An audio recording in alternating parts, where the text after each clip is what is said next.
Si quelqu'un donate 60 à votre frère pour acter la maison de ses rêves. Vous regardez dans les yeux et vous dites quetout arrête bien sans aide. Que feriez-vous? Voulez-vous argumenter? Vaudrais-tu mentir? O disparaîtrais-tu?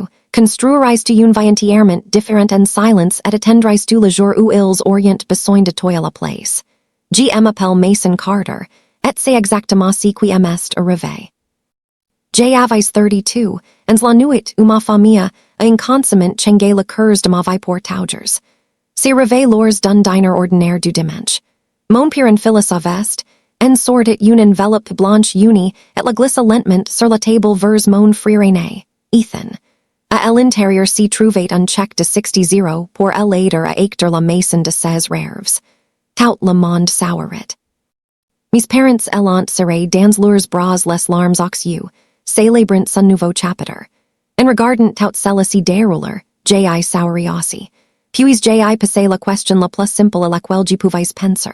Puisque j'ai économisé aussi pour une maison, why aurait-il jamais de l'aide pour moi? Ma mère sourit doucement, plia sa serviette et dit quelque chose que je n'oublierai jamais. Vous serez bien en location. Tu es toujours été bien. Elle le voulait comme un compliment. Si aidait comme une condamnation à perpétuité. En grandissant, ma famille a toujours sauvé Ethan chaque fois que la vie devenait difficile. S'il perdait un emploi, mes parents couvrirent ses dépenses. S'il prenait de mauvaises décisions financières, ils remboursaient ses dettes. Chaque fois qu'il trébuchait, quelqu'un s'y précipitait pour l'attraper. Je n'ai jamais reçu ce genre d'aide parce que je n'ai jamais donné à personne de raison de s'inquiéter. J'ai travaillé pour tout ce que je possédais. Je suis devenu infirmière en soins intensifs pédiatriques. J'ai travaillé des quarts de nuit interminables, conduit une ville Honda, loué un petit appartement, sauté des vacances et économisé tranquillement prise de 50 sans le dire à personne. Si dîner du dimanche ni m'a pas mis en colère. Ça m'a rendu certain. Je me suis promis de ni plus jamais attendre l'approbation, l'argent ou la permission de quelqu'un d'autre pour construire la vie que je voulais. Le lendemain matin, j'ai rencontré ma caisse populaire pour savoir exactement ce que je pouvais me permettre. Le montant du prêt était inférieur à ce que j'avais espéré, mais au lieu de le traiter comme une limitation, je l'ai traité comme un point de départ. J'ai commencé à étudier l'immobilier chaque fois que j'en avais à l'occasion. Entre les quarts de travail à l'hôpital, j'ai lu des livres, regardé des vidéos, assisté à des réunions d'investissement locales et appris offres de propriétaires expérimentés. C'est là que j'ai rencontré Walter, un investisseur plus âgé qui complémentait rarement qui s'y soit. Quand je lui ai dit que je voulais acheter un duplex, il m'a simplement regardé et m'a dit que tout le monde adorait percevoir le lawyer jusqu'à la première pause toilette à 2 heures du matin. Au lieu de me décourager, ces paroles m'ont interpellé. Je continuais à me présenter tous les mois. Finalement, j'ai trouvé un duplex négligé que la plupart des acteurs ignorent. J'ai négocié un prix inférieur après avoir découvert un câblage obsolète et l'ai acheté en utilisant un prêt FHA. Un côté avait déjà un locataire fiable pendant que j'ai aménagé moi-même dans l'ancienne unité.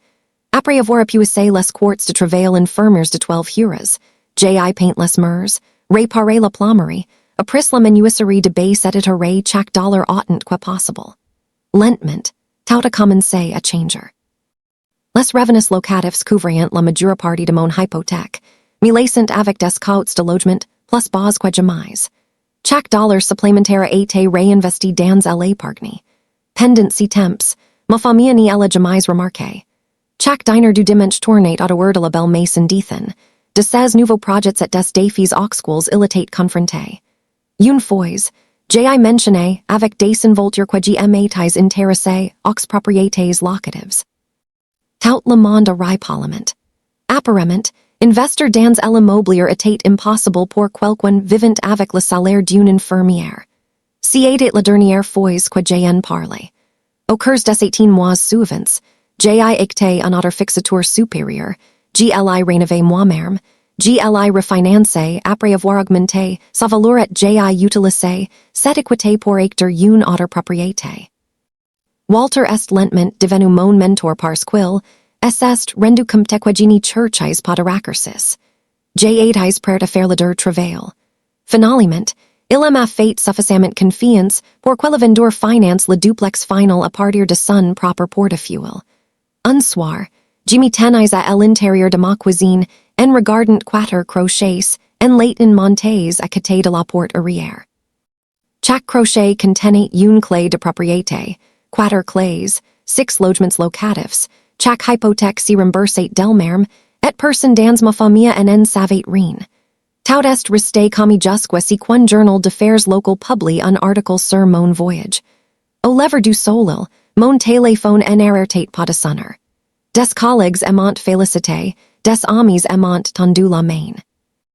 Ensuite, ma tante partagé l'article dans notre discussion de groupe familial, demandant si l'investisseur prosper dans le journal était vraiment moi. En quelques minutes, tout le monde savait. Quelques jours plus tard, ma mère m'a appelé à la maison familiale. Je m'attendais à des félicitations. Au lieu de cela, elle m'a accusé de leur avoir tout caché. Elle insistait sur le fait que j'avais menti à la famille. Je lui ai calmement rappelé que personne n'y m'avait jamais demandé si que je construisais. Ils ont simplement supposé que j'aurais toujours bien. Essayant de briser la tension, Ethan a plaisanté en disant que j'avais finalement réussi à m'acheter une maison. Je l'ai regardé et lui ai posé tranquillement une question. Laquelle? La pièce devint complètement silencieuse. Si silence a duré jusqu'à ce que la vraie vérité fasse en fin surface. Ethan avait secrètement perdu son emploi des mois plus tard. La maison que mes parents l'ont aidé à éclater intérêt sous la dette. Un projet raté de retournement de maison avait tout emperé. Il était en retard sur son hypothèque. Une semaine plus tard, tout le monde s'est réuni pour un autre dîner dominical. Cette fois, mon père a glissé un dossier sur la table vers moi. À l'intérieur s'y trouvaient des documents de refinancement. Tout si dont ils avaient besoin, si aidé de ma signature. Mes revenus et mon crédit sauveraient la maison d'Ethan. Pendant un moment, j'ai regardé les journaux. Je pouvais me permettre le risque. Plus important encore, je savais que d'ailleurs oui gagnerait probablement l'acceptation que j'avais voulu tout ma vie. Puis je me suis souvenu de quelque chose que Walter m'avait dit une fois. Une aide qui ne demande jamais à quelqu'un de grandir en est pas vraiment une aide. J'ai tranquillement fermé le dossier. Non. Au lieu de sauver Ethan, je lui ai offert quelque chose de beaucoup plus précieux. Je l'aiderais à vendre la maison avant la foreclusion. Je négocierais avec la banque. Je lui construirais un budget réaliste. Et quand une de mes maisons de location devenait disponible, il pouvait postuler exactement comme tous les autres locataires. Pas de traitement spécial, pas de renflouement, juste une opportunité honnête de reconstruire sa vie. Ma mère était furieuse. Elle croyait que je choisissais les affaires plutôt que la famille. Je lui ai simplement dit que j'avais passé toute ma vie à m'assurer que tout irait toujours bien parce que quelqu'un à cette table devait le faire. Puis je suis parti. Quelques jours plus tard, Ethan est venu me rendre visite seul. Pour la première fois depuis des années, il a arrêté de faire semblant. Il a admis qu'il vivait au-dessus de ses moyens tout, indépendant de nos parents, chaque fois que les choses s'effondrent. Ensemble, nous avons vendu sa maison, éliminé sa dette et recommencé.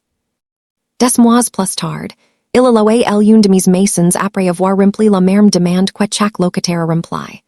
Il a payé chaque loyer tot, a travaillé régulièrement, accumulé des économies et est lentement devenu l'homme responsable que nos parents avaient essayé de créer grâce à un sauvetage sans fin. Mon père a finalement commencé à m'aider à réparer mes locations tous les week-ends. On parlait rarement du passé. Nous n'en avions pas besoin. Parfois, les actions deviennent les mots d'excuses. Ni plus jamais. Ma mère n'a jamais vraiment admis qu'elle avait eu tort. Au fil du temps, j'ai réalisé qu'elle avait simplement répété les leçons qu'elle avait héritées de ses propres parents. Elle croyait que l'amour signifiait sauver l'enfant qui avait le plus de difficultés tout, en supposant que l'enfant responsable survivrait toujours seul. Aujourd'hui, ces mêmes quatre clés de propriété pendant toujours, à côté de la porte de ma cuisine. Personne n'y aima remise le succès dans une enveloppe blanche. Personne n'y aima sauver. J'ai gagné chaque clé grâce à la discipline, au sacrifice, aux nuits blanches, et à des milliers de décisions silencieuses, que personne n'a applaudis. En regardant en arrière maintenant, j'y comprends enfin quelque chose qui m'a pris des années à apprendre. Erder l'enfant qui allait toujours bien n'a jamais été ma faiblesse. C'est devenu mon plus grand avantage parce que lorsque personne n'y vient vous sauver, vous finissez par apprendre à vous sauver vous-même. Et une fois que vous construisez une vie de vos propres mains, personne n'y pourra jamais vous l'enlever.